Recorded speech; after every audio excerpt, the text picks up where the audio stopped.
we lose our locus of control and we blame it on the world. But the truth is we have the capability to pull that locus of control closer to ourselves. The danger is we mustn't pull it too close in, because then it's all about me. I needed someone famous for our Mind at Work podcast. So I don't know many people, John. Sorry, you didn't get anyone famous. Sorry about that. Why are you not famous anymore? Why did you resign comedy? I see these things on social media and I'm like, I'm just going to ask John to say it to my face. I don't know what you've seen on social media. I'm not there much, but I'm just choosing evolution and stillness in a way, and clarity and health. So I'm happier. So you've gone from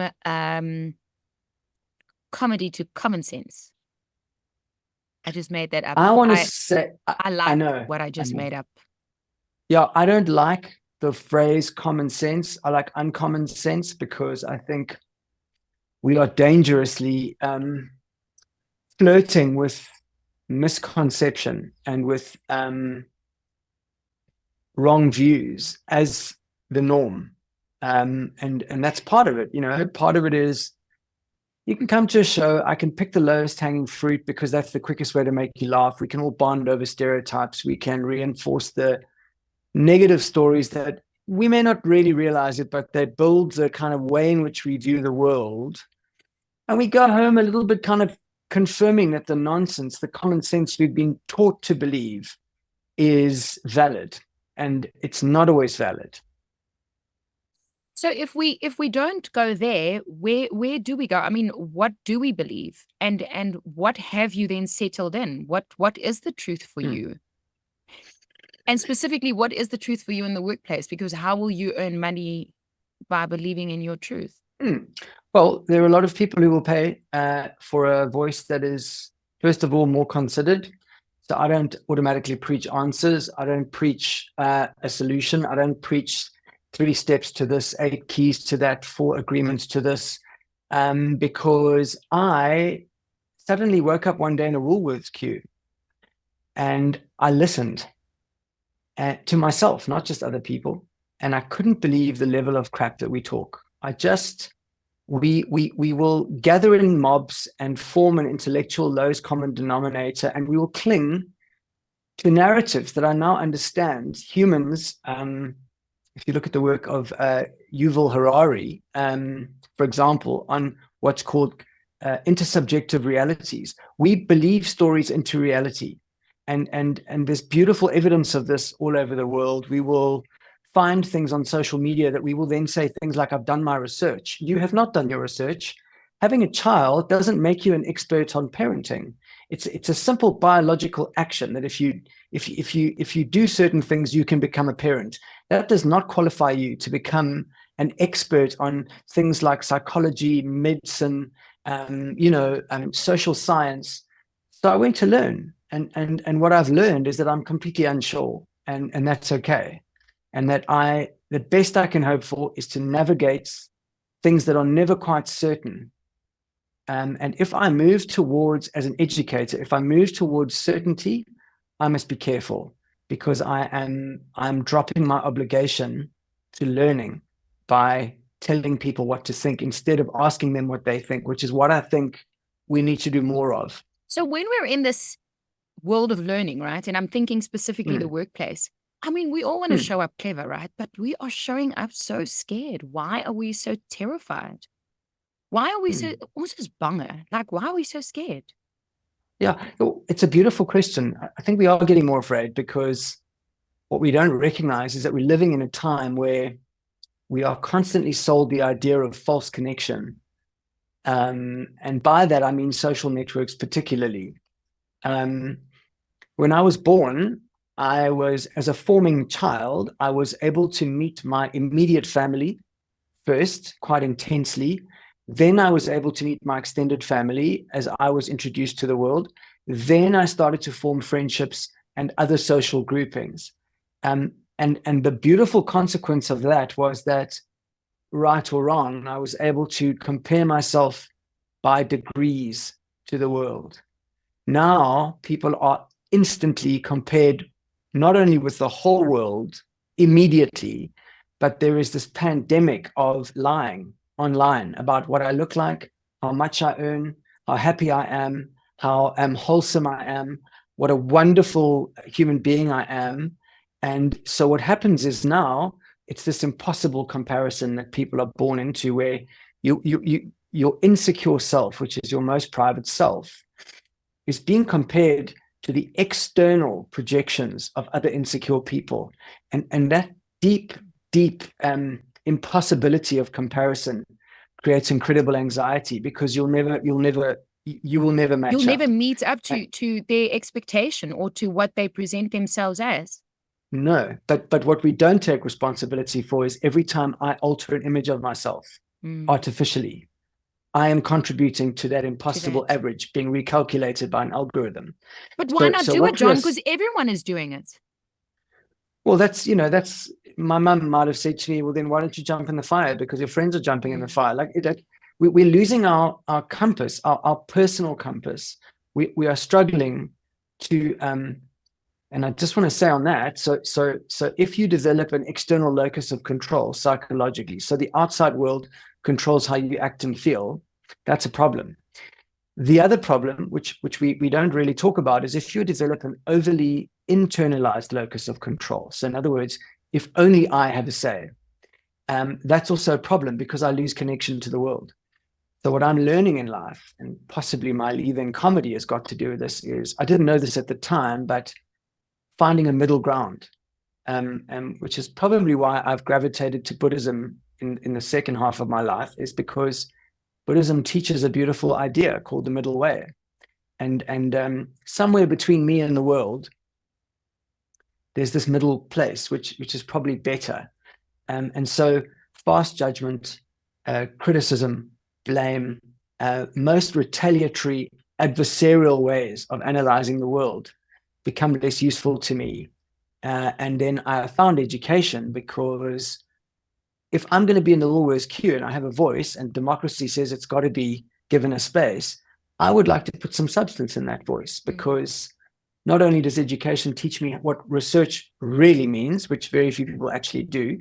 It's long and it's hard and it's difficult and it takes time and it takes investment, and reading 3 websites isn't really a way to do it. You can't do research on Instagram, but not only that, I'm also taught in an academic way to consider what I'm proposing and critique that before I present it, to show its limitations as part of my presenting this new idea. So what I now do with people is I don't want to tell them that they're wrong or fight them in the Woolworths queue. What I'd like to do is listen and try and form some space in which to consider that that person is, like you said, also afraid, also insecure, also trying their best, and try to contribute in a way that doesn't polarize people, because in polarity we go back to being our very stupidest. That's where we're really not thinking much, because our identity is challenged. And when your identity is challenged, there's scientific proof that we kind of galvanize back. And in South Africa, it just happens that in all the research that's been done, the strongest identity you will go back to in times of stress automatically is your racial grouping. And that's dangerous, because even those are fragmented. So identity of white or identity of black or identity of color is not necessarily an accurate grouping. It's been formed in broad general categories. So returning to that isn't even a safe place, because you're not sure what it means anymore. So there's so much in there. I'm going to give a scenario. So I'm at work and I see my colleagues' life on social media, and I feel deeply connected to them because I know them. I know where they are. I get to see who they spend their weekends with. I mean, even I get it in the workplace. On a Monday morning when I get back to work, people say, hey, I saw that you took the kids out on Saturday, and on Sunday you stayed home. And I can tell that some of it, even though people think there's a connection with me, that it is actually, and I learned this word from you, it's dislocated, because it's not the whole truth. And the other day, the weirdest thing happened to me. So I go to a charity event and, I'm arriving, I'm ready to help the little children and some of my friends that live in this home. So every year I visit them, and they're all very excited to see me. And I arrive there, and one of the senior people there, she's also really happy to see me, and I meet her for the very first time, and I say, "Hey, how you doing?" And she says, "Oh no, I know how you doing." And I say, "Oh, you do? Okay, so how am I?" And she said, "Well, I saw that you traveled, you know." And I said to her, "Well, that's not all accurate." And she says, "And to see where you're going to be later, I'll just look on Instagram." John, I was so shocked. I thought I'd bring it to this conversation where my intention wasn't to create a world for her, but she feels deeply connected to me because of what she sees online and on social media. We have never been more certain that we are so, I mean, I'm John's friend because I know him, you know. I mean, I've known you for what, like 25 years of my life, but yet I don't know you. So I can't claim that I know everything about you, or that I can tell you now, I haven't told anyone the story of you leading comedy because I would rather let you relearn and tell me the story every single time, because it might have changed for you, you know? Yeah, it does change. And it's not my permission to tell the story. And therefore, I didn't even read your biography because it's outdated, you know? So why are we so certain that we connected to people, yet we so dislocated? Yeah, well, that's a beautiful, question, because the phrase dislocation is what for me causes the anxiety. It's what we think kind of is versus what really is. So let's call it outside. If it was a graph, I don't know how to do this on your camera, but let's say this is the world as I really feel, and this is the world as it appears. It's this gap that's anxiety, because we are one place, one time creatures. We've got to be in one place and one time. So that's why I'm a huge fan of stillness, of meditation, of starting off where I am, acknowledging where I am. I do get angry, I do get jealous, I do get insecure, and it's in the admission of that. It's, we're always taught in meditation, don't try and still your mind immediately. That's not the idea. The idea is to honor where you are, begin where you are. So you start the journey with, I'm feeling less than, I'm feeling wronged, I'm feeling perhaps covetous or envious, or give it a name, honor it, and own it. And then from there, we begin that friendship with self, and then we move into the place of stillness. So I agree with you, and I think we're presenting the world with one reality on one hand, and it's driven by fear. It's generally, I'm not enough, I'm not enough, I'm not enough. Like, that person is more, I've been left behind, I'm missing out. It's always a deficit. Even self-improvement, this absolute disease of self-improvement that's all over the world, books and websites and podcasts. And every time you tell yourself you need self-improvement, what you are telling yourself is that you are not good enough. And there's a fundamental marketing in that, because if you're not afraid, you won't buy something that someone is selling. So this idea of self-improvement is frowned upon in some of the places where I spend time, because you can't begin a friendship with yourself on the premise that you aren't good enough to be a friend with yet. When I get there, when I get to my goal weight, when I get that education, when I get that clothing size, when I win that race, so what you're really saying is, I am not friendship material for myself now. I have to get there and earn it. And unfortunately, we don't understand.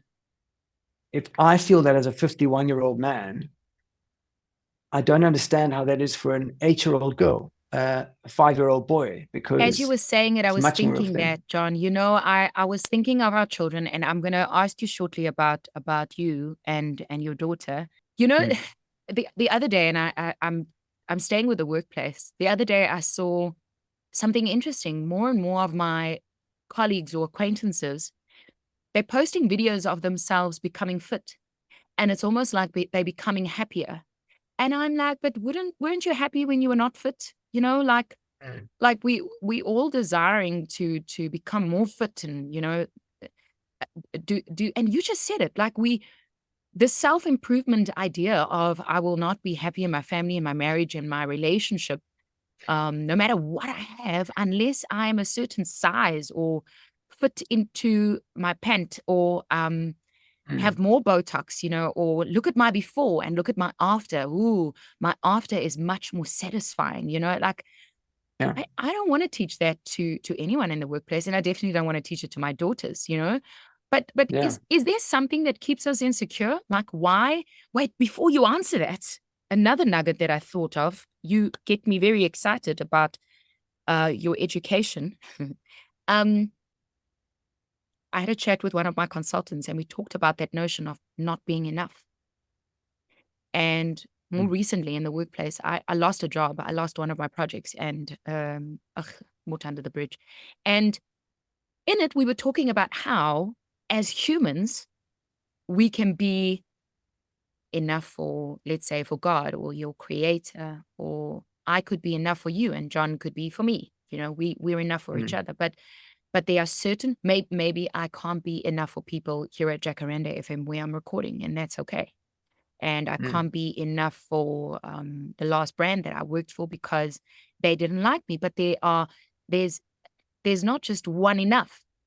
You know, I can be enough Yeah. for other scenarios and people as well. So based on all of that, I mean, is it social media? What's keeping us so insecure? Why are we feeling not adequate? Why are we Mm. not feeling enough?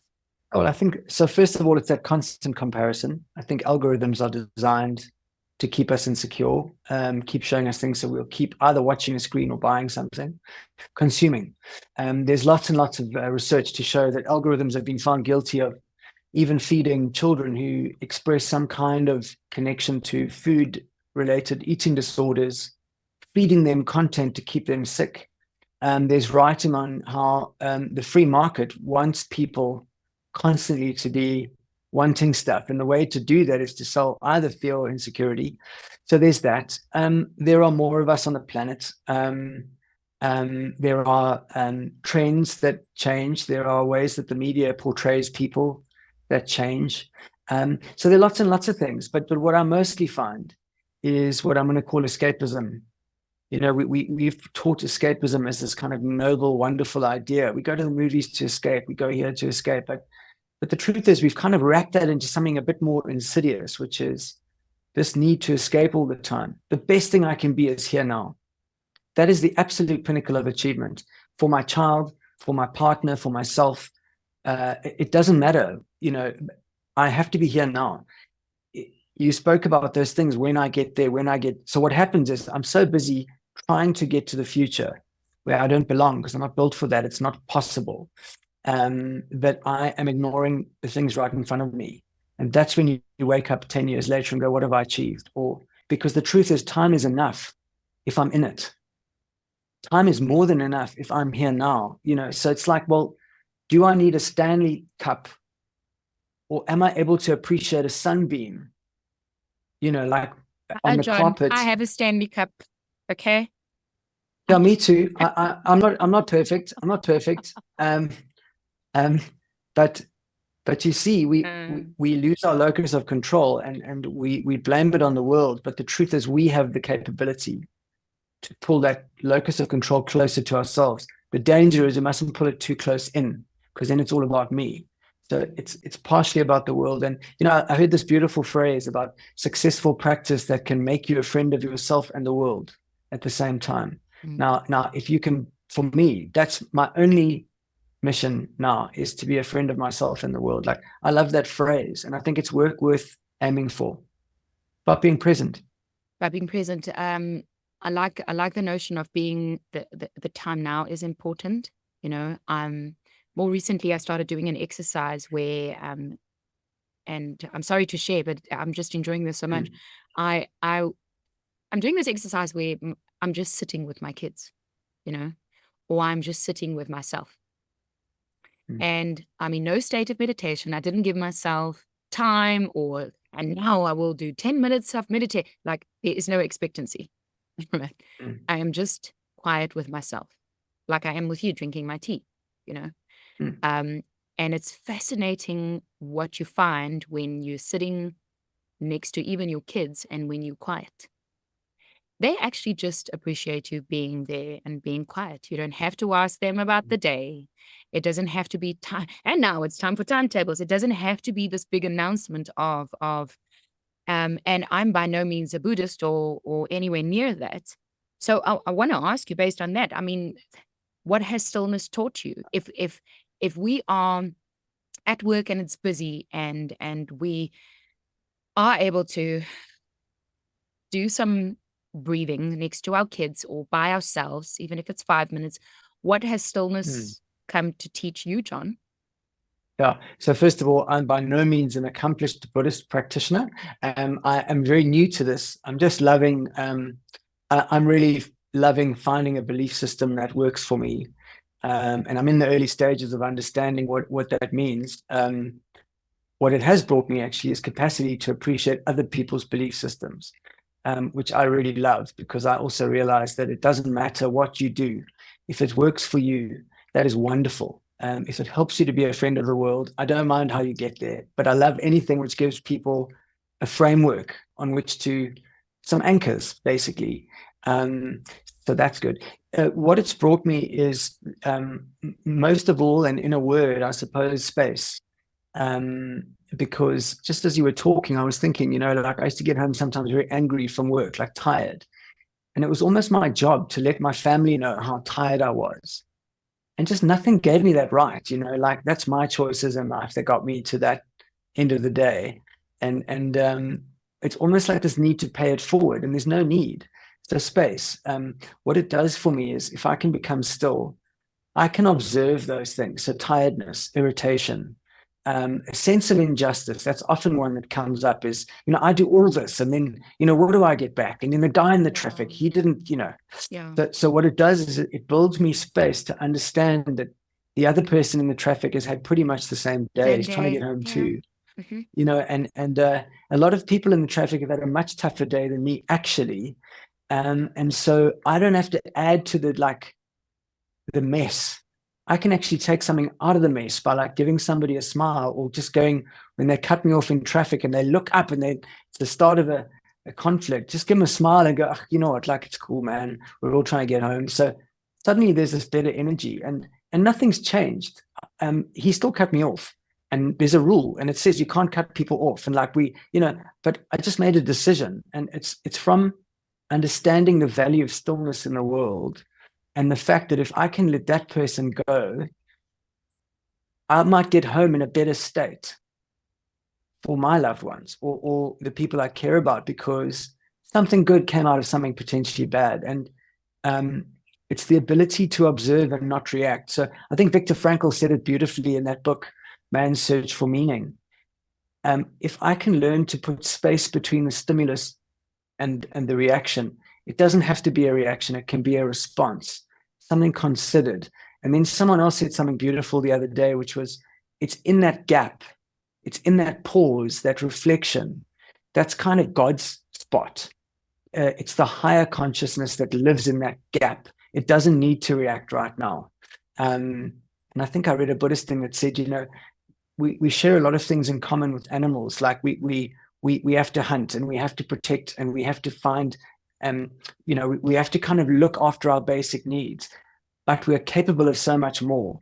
What a tragedy if we spent a human life only rising to the level of animals who've got limited capacity, and we've got all this extra space to do stuff.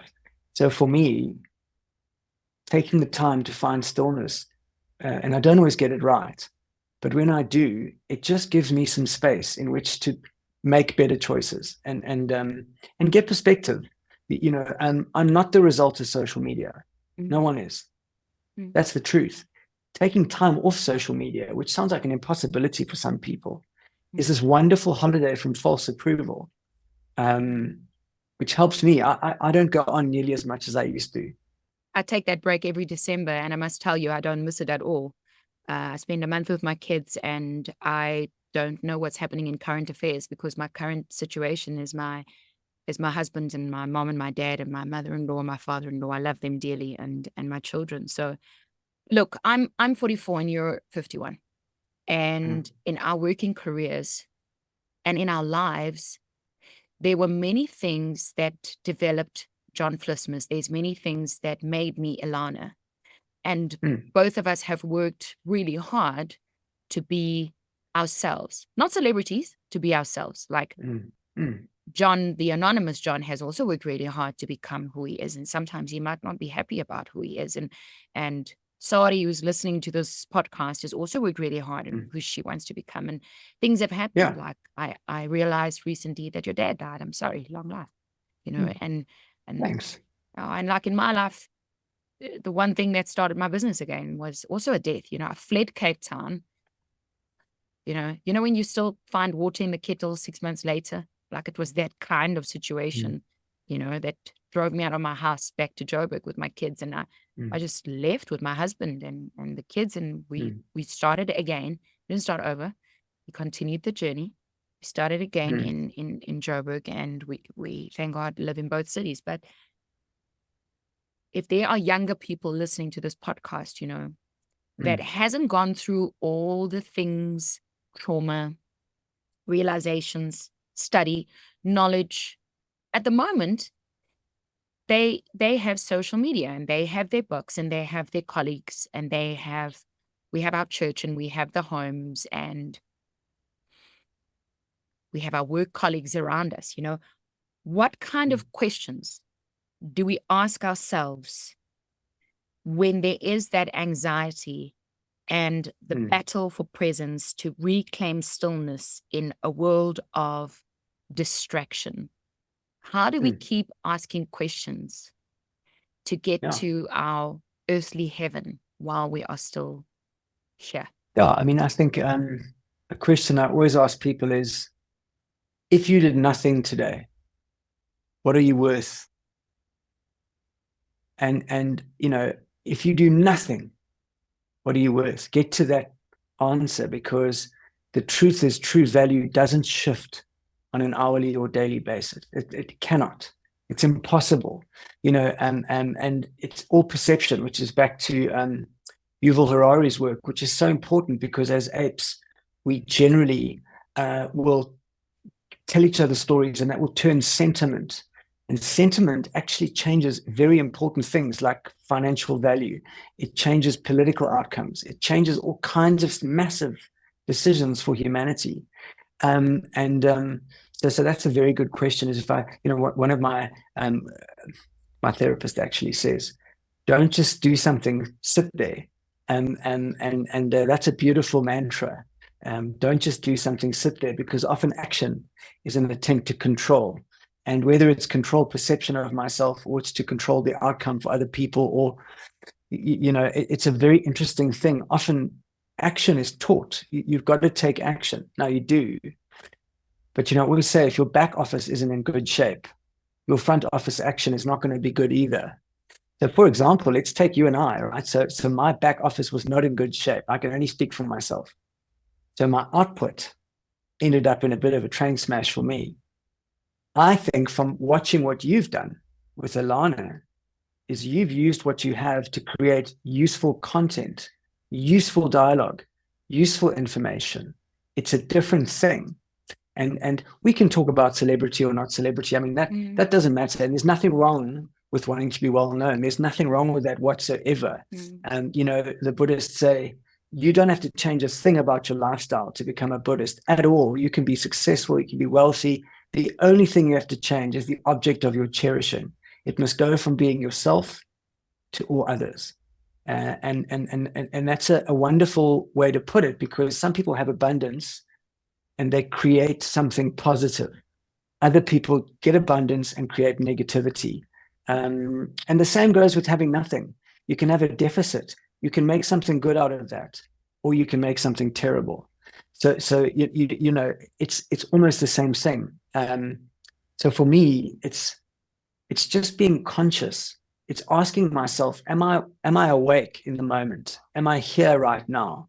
You know, my value doesn't change based on commentary or something that is trivial and surface level. I have the ability to distort reality a million ways. Now, I have that choice, though. And so for me, the question is always, am I aware of my choice? Because it never goes away. Viktor Frankl said, nobody can take your personal freedom. Only you can give it away. And he said it, if you know the story of Viktor Frankl's life, but he was being tortured by Nazis in a death camp, genetic experiments and stuff. And he developed compassion for his torturers because he started to see them as humans, even in all that inhumanity. Now, most of us are taught that you can't do that. There's something wrong with you if you forgive people at that level. Well, no. I mean, he went through it and he decided it was possible. And I've never been through anything that bad. So it must be possible for me to reframe reality in a better way. What's the best thing that you've ever done as a working father? I'm not sure what the working part implies. Wait, you have to give context. How old is your baby now? My child is 23 years old, and she's lived with me she was living with me until about 6 months ago, from the age of about 11 or 12. So we're very much a team, and the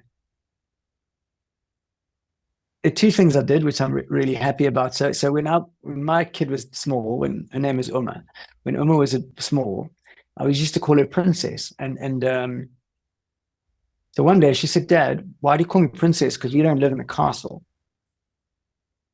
So I was like, "That's true." So at that stage, the Kailani Castle was a hotel. So I booked us a room at the Kailani Castle one day after school. I said, "Come, we're going to a castle." That's the one. And that was fun. She doesn't even remember it these days. But the other one was, she told me she wanted to be an animator. So I said, okay, well then, I think we should phone the best animation school in the world and let's go and visit them. So we went. It's in Paris. It's one of the best in the world. And it's a school that feeds talent into Pixar. Wow. So we went there and we spent a week, just the two of us, in Paris, and he's a very artistic child. So we went, and I love art. So we spent a week walking around galleries in Paris. And at the end of the week, she had her meeting with the school, And I just said to her, I said, look, we've come all the way, we're going to this thing, but if you decide that you don't want to do this, please understand, I don't mind. Like, we've had a wonderful time. Like, it's been amazing, showing your child, like, famous paintings for the first time, famous sculptures and whatever. And I just said to her, like, we've had a great time. And we left there, and she didn't want to be an animator, but we had a really cool time. So those are two things. And I know it sounds a bit materialistic because it involves, going somewhere and spending money, but memories. There's something so special about those memories. Yeah, so I would say those are two things. And the other one is when she called me and she studied psychology, and she ended up calling me one day she was studying out of town, and she said, "Dad, I think I want to come home." And I said, well, okay. It was a year and a bit into her degree. And I said, okay, well, why do you want to come home? Like, what's going on? And she said, well, first of all, I'm not doing very well and I'm struggling with some mental stuff. And I said, okay. And how do you feel about psychology? She said, I think I've been studying this for you. And then I said, well, just come home immediately. Come home straight away. Please don't do this anymore. Come home, take a year, figure out what you want to do, what excites you, and then let's see if you can do that. And that's what we did. And I'm really chuffed that we did that, because she was struggling and it wasn't for her. And I remember the pride of being a dad whose kid wants to leave university and give up. And I realized that I don't care what other people think. I needed my child home, and just come home and let me see you, and let me just check you out and see what's going on. And then we can talk about, like, we'll make another plan. But I didn't care about what other people think. And I don't mind telling that story, because it makes no difference to me. I think she's found her passion, and I couldn't be more excited for her. But she was safe, and she had you. Like, my dad's my best friend, okay? If he told me to come home, I would come home. No, without a doubt, we actually just need someone to care, and you did that. So thank you for telling the story. I really appreciate it. Is there anything you want to ask me on Mind at Work? Yeah. How do you handle it when you are not having a great time, and then you've got to present like this stuff that helps people? So when I'm not having a great time is usually not in the moment. It's usually when I go home and when I overthink. I think my bubble is so designed in such a way that it is almost bulletproof.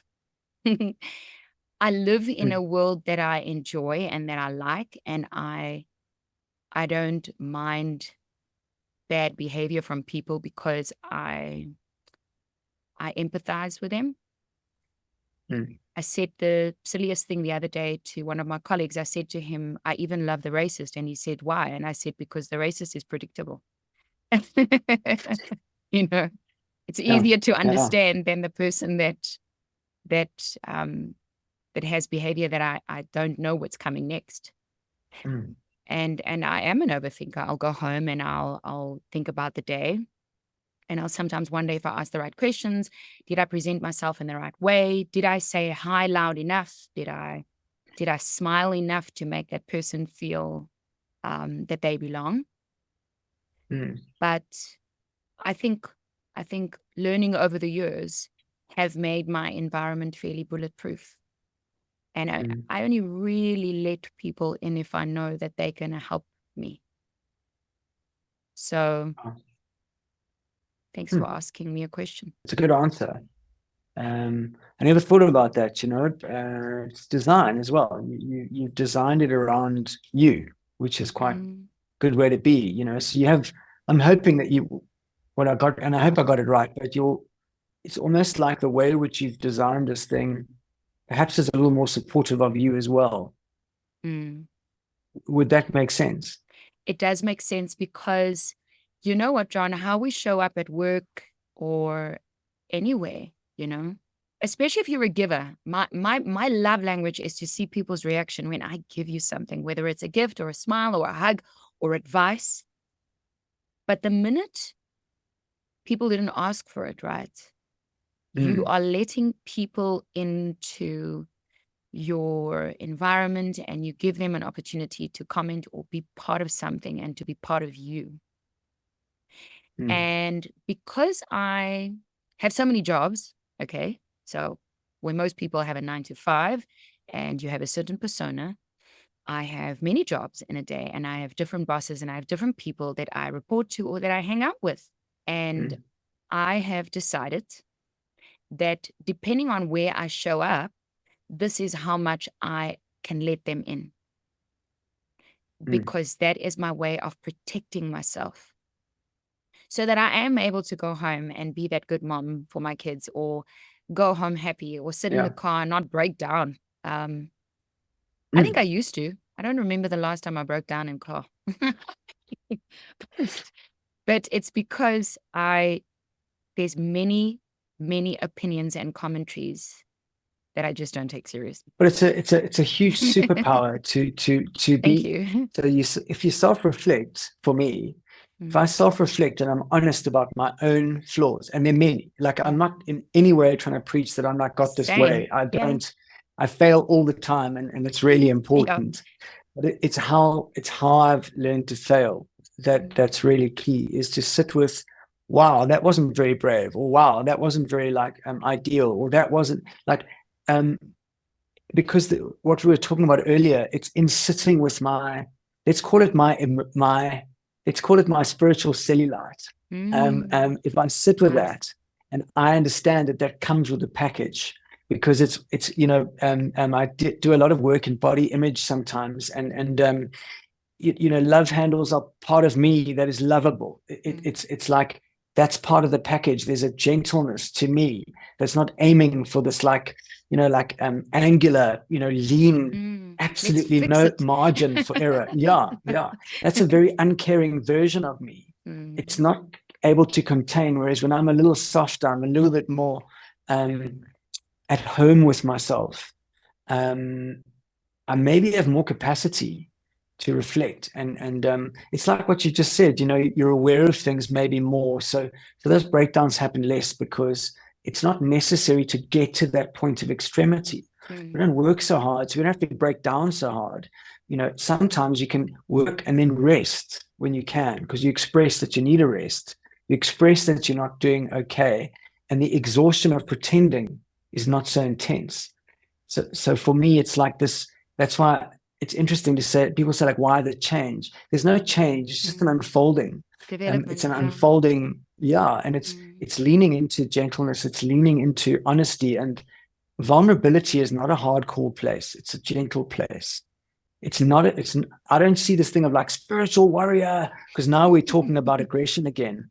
And I don't like that. I think it's sitting on a cushion, and it's being a little bit soft and gentle and choosing non-aggression. And I just want to mention, one of my teachers said, when you're meditating and you find your mind drifting, please ask yourself gently to come back. Don't shout. And I love that, because it's a betrayal of the middle way, to use aggro to get back on track.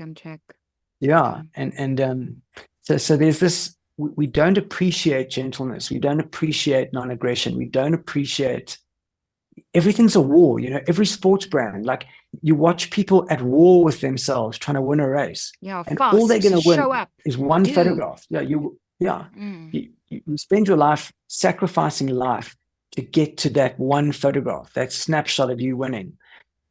So you've not been present in your life getting to that point. Then we all tell you how amazing you are, and then you spend the rest of your life never being able to get back to that photograph. So the point of that photograph is it's robbed you of life. And so you don't need a snapshot, because you're in it. It's unfolding. It's beautiful. Making a cup of tea, playing with a dog, phoning a mom, losing a gig, not managing to impress someone, so that you're able to sit with that insecurity and go, wow, I'm in the presence of this very uncomfortable teacher, but let me stay with it and see where this goes. Like, because now I have a chance to show courage. Now I've got a chance to show patience, and I've got a chance to show compassion. If I'm doing well, all I'm saying is I don't need those things. Whereas if I'm doing a bit of both, when I was a kid, I've made so many mistakes as a parent, and then I've made some wins. Like, I've done some good things, but both of them have taught me how to be more present with my child today. And, and it's, we mustn't learn or teach children even to value triumphs and be absolutely terrified of losing, because it's not how we live. It's not real, John Vlismas, it's really good getting to know you. Thank John, this is so nice, man.